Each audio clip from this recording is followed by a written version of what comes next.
Le soleil s'est levé à nouveau, mais aux confins de l'extrême Occident. Ainsi annoncèrent les textes anciens l'apparition du Mahdi en endroit situé en Afrique de l'Ouest. Le soleil s'est levé à l'ouest, mais cette fois-ci, son ascension n'est pas rythmée par le chant du coq, mais plutôt par la formule d'unicité de Dieu, la ilaha illallah. Le soleil, le Mahdi, réincarnation du prophète venu clôturer un cycle enclenché sur les terres lointaines d'Arabie par Sayyidil Awalin wal Akhirin. Adibo Dayalay, un cri de ralliement lancé donc il y a plus d'un siècle par Seydina Limamoulaye, ici sur les rivages de cette masse bleue. Ses contemporains crièrent alors à l'hérésie, mais le saint homme, illettré, qui n'avait comme seules occupations que la pêche et le travail de la terre, persista et signa. Persécuté, couvert de colibés, il ne varia guère dans ses dires.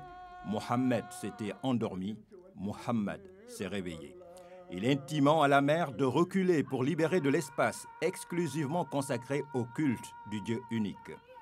Diamalay, la Terre Sainte, éternellement drapée dans sa couleur immaculée, abrite aujourd'hui son mausolée.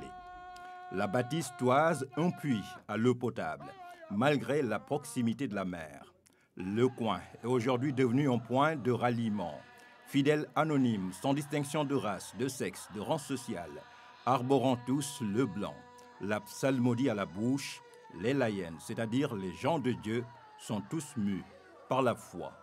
Aucun d'entre eux n'avait jamais vu en photo Seydina Limamoulaye. Il n'en a pas laissé derrière lui. Visage caché à jamais, la face visible.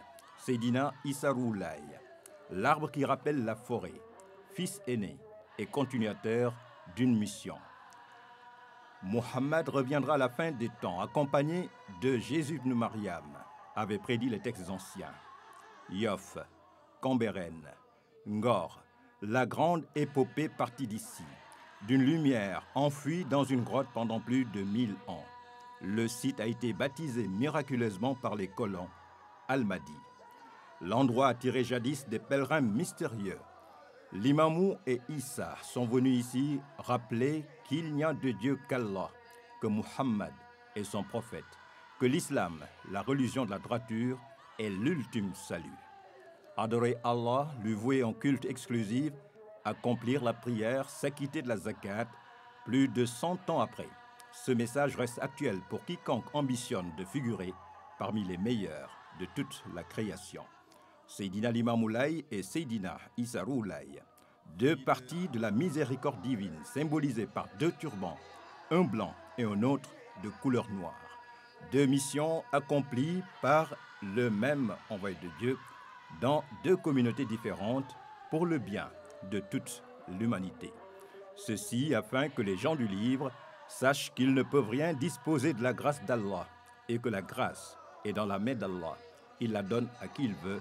Allah est le détenteur de la grâce immense. لألا يعلم أهل الكتاب لا يقدرون على شيء من فضل الله وإن الفضل بيد الله يؤتيه من يشاء والله ذو الفضل العظيم.